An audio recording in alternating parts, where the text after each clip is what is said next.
hitting tips. I recorded my first video of hitting tips for this game on night 1 of MLB the Show coming out. And obviously the game has changed. I play a lot of this game and we've noticed different things go down throughout the year based on gameplay. Obviously this game does play a little different from MLB the Show 20, so I thought we would update the hitting tips video, go through some things I've learned this year about hitting, give you some more tips that I may not have covered in the previous one, or maybe expand upon things I did talk about. We're gonna talk about a lot of things from PCI settings that can help you the most, coming up with an approach of the plate that suits you the most, and just overall go through a little session where I kind of break down my hitting approach without really thinking, just playing versus CPU and getting some reps in to show you how I think behind my approach for hitting. Let's get into it. Alright, so we're going to go into custom practice. In case you really don't know at this point, custom practice is going to be your best friend in terms of getting reps and improving. Hitting tips video is meant to kind of help everyone. I know a lot of people make introductory hitting tip videos to help people who are brand new. Also, people make hitting tips for people who are trying to push that next level, and I may do that at some point. But this is supposed to help everyone. These hitting tips are going to go through my approach to the plate that allow me to make World Series every season, go 12-0. And help you build up your own things, and maybe if you're someone who's new to the game, allow you to build up from square one, or if you're someone who's trying to make that next level push, to try to come up with a good approach to help you make that World Series push and take you to the next level. So going into custom practice here, I'm just going to go AL versus NL. We're going to take some batting practice against Jacob deGrom. He is probably the pitcher I am facing the most as of late, so I feel like it is worth taking some practice against him. All right, so there's a lot involved with hitting, but the very first thing we're gonna need to talk about is PCIs and just settings in general. You're gonna wanna make sure your settings are proper. If you're someone who has never played MLB the Show or you're newer to online play, zone hitting is what you wanna use. It has the PCI, you move the PCI in a circle to the part where the ball goes, and obviously the PCI hits the ball. The more center to that PCI, the better contact you make. Make sure you're using this. This is the way to go with hitting, most user control. But a key thing is customizing the PCI and adjusting these settings to your own personal preference. I find this a lot mental. Some people will try to convince you that there's one PCI that works the best, or one PCI that, most people use, but you gotta find what works the best for you, what helps you mentally. The key thing with the PCI, at least in my opinion, is you want to have something that represents the actual PCI, good for you mentally, but you also don't want it to get in the way of the ball going into the zone. So you don't want something too big and distracting, in my opinion. So I'm going to give you 3 different PCI options you guys can use based on the different scenarios you are in, whether you're newer to the game, somebody trying to make a World Series push, or if you're just kind of slumping looking for something different. First, we have the good old-fashioned basic PCI. Diamonds or circle center, whichever you prefer. Basic inner, basic outer, and then have the outer fade out. This is a good old basic PCI if you're someone who is newer to the game, who is trying to get a feel of zone hitting, trying to learn your PCI and how it works. Obviously the circles, if you're perfect area, you get perfect timing in that part of the zone, you're going to get the best timing. The inner PCI still stays in. That's the part of PCI you actually want to make contact with. It's the part where you get good contact. And then your outer PCI, just your general contact region. You hit the ball in there. You're likely to hit foul balls that make very weak contact. You still make contact in most scenarios there. And this is a good PCI, I find, especially on like all-star difficulty. It's good for where you're playing where that PCI is very big. And I think it's good because it's not too big and too distracting. You still have that center point to aim at. It's also not too distracting. It doesn't have too much. So this next PCI, I'm going to call it the Hall of Fame or Goon PCI.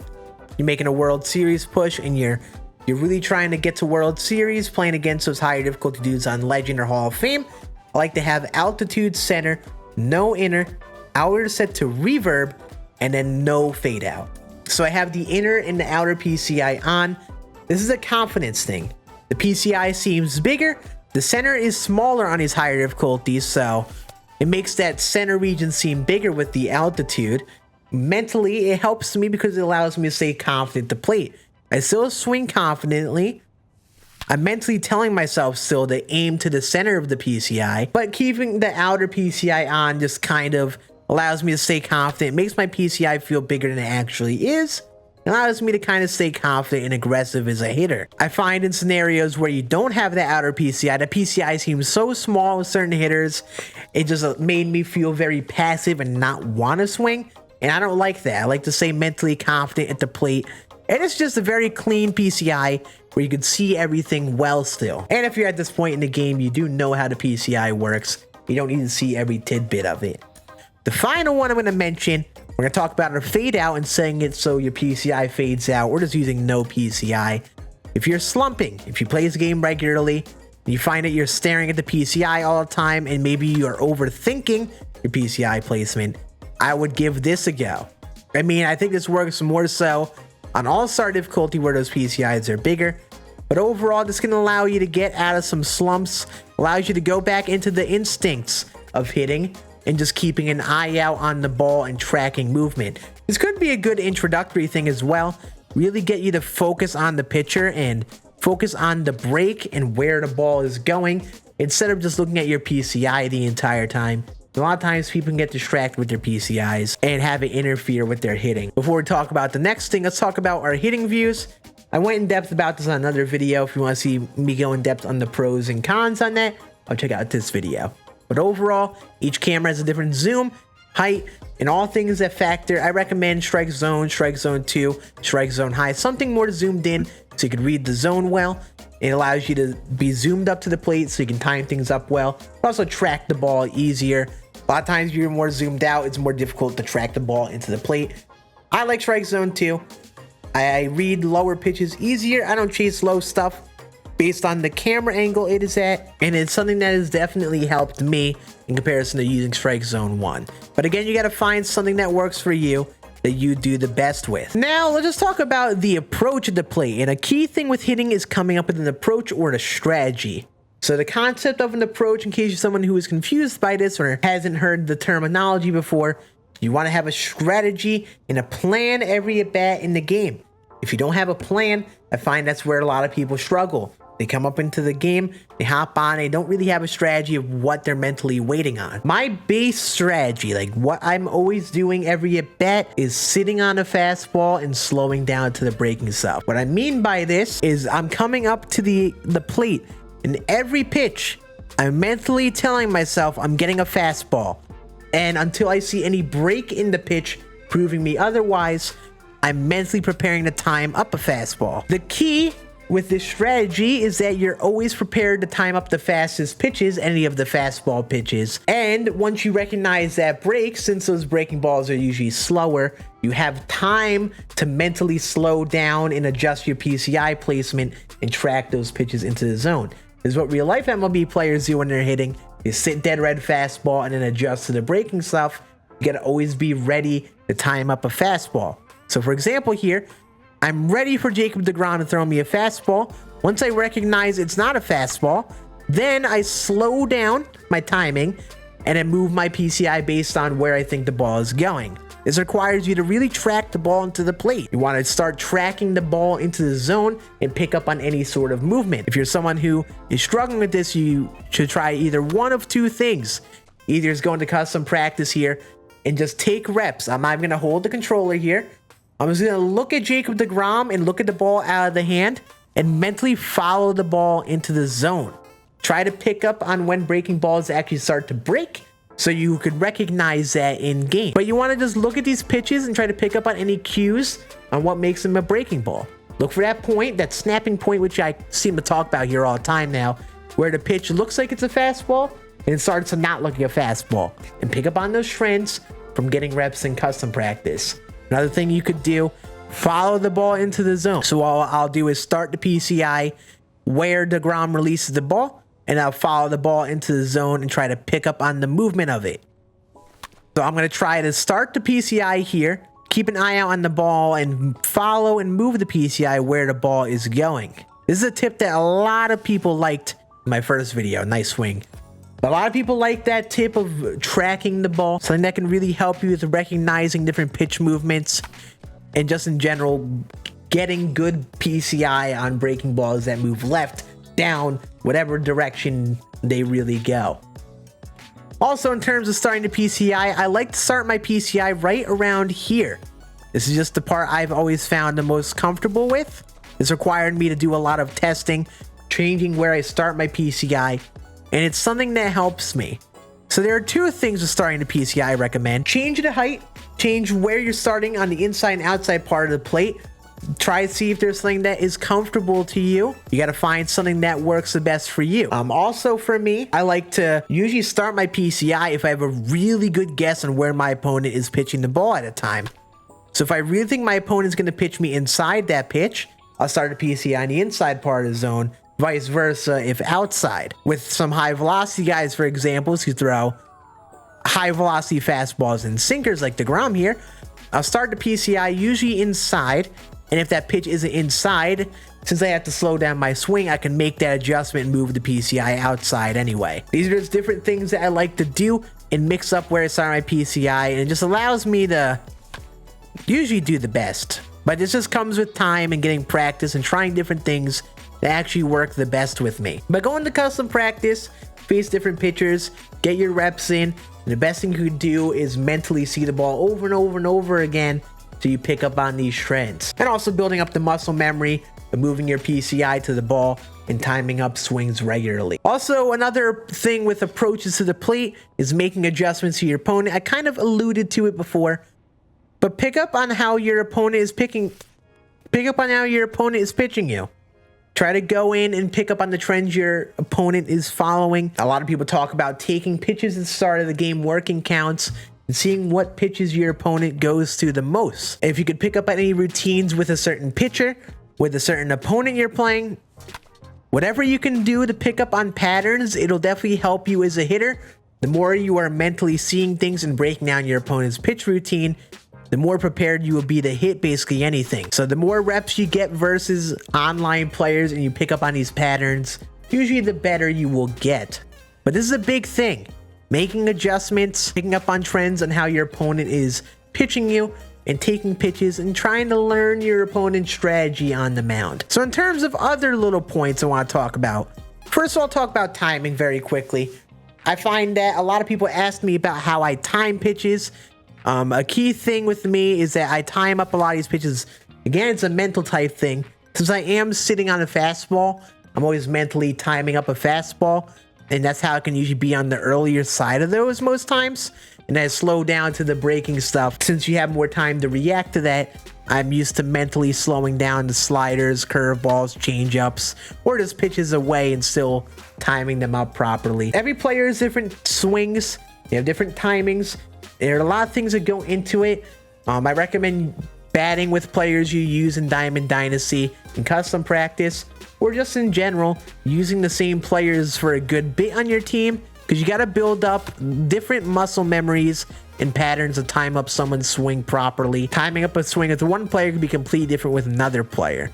And while people have some timing mechanisms to come up with a pattern, I think best thing you could do is take reps and just get used to a player's swing and their timing, because you could have players like Alfonso Soriano, who have a very slow and long swing, have a completely different method to time than someone like, say, Ronald Acuna, who is a lot quicker with his swing. So it just comes with time and getting reps to that player. Another key thing with hitting is controlled aggression. I'll go into detail about this when I'm actually going through my little segment on taking practice. I like to show controlled aggression at the plate. So what I'm doing is early in the game, many times I'm trying to work the count, I'm trying to read into my opponent's trends, and I'm just relaxing. I'm not doing too much at the plate, but I try to mentally think of one type of pitch or pitch location that my player that I'm currently using hits well, or just in general I hit well, and I'm mentally preparing to swing at that specific pitch early in the count. And if it isn't that pitch, then I'll just end up taking. We'll talk about this later in a couple minutes here in more detail. And finally, getting practice is always going to help you, but you kind of got to practice the right way. Best thing you could do is look at your own gameplay, maybe record a gameplay you have from ranked seasons, reflect on what you're doing wrong, try to pick up on things you're doing wrong. Are your PCI placements wrong? Is your timing on certain pitchers over the place? And best thing you could do is fine tune what issues you're having. Go into practice and try to resolve those issues by facing a certain pitcher, by focusing on a certain thing. You could change and fine tune a lot in here to help you. All right, so now we're starting from square one in an inning. If I was playing an online game here, I'm looking to work at bats, but I'm not looking to not swing. I'm looking for a couple pitches here. Like, I'm looking for very hittable pitches over the heart of the plate.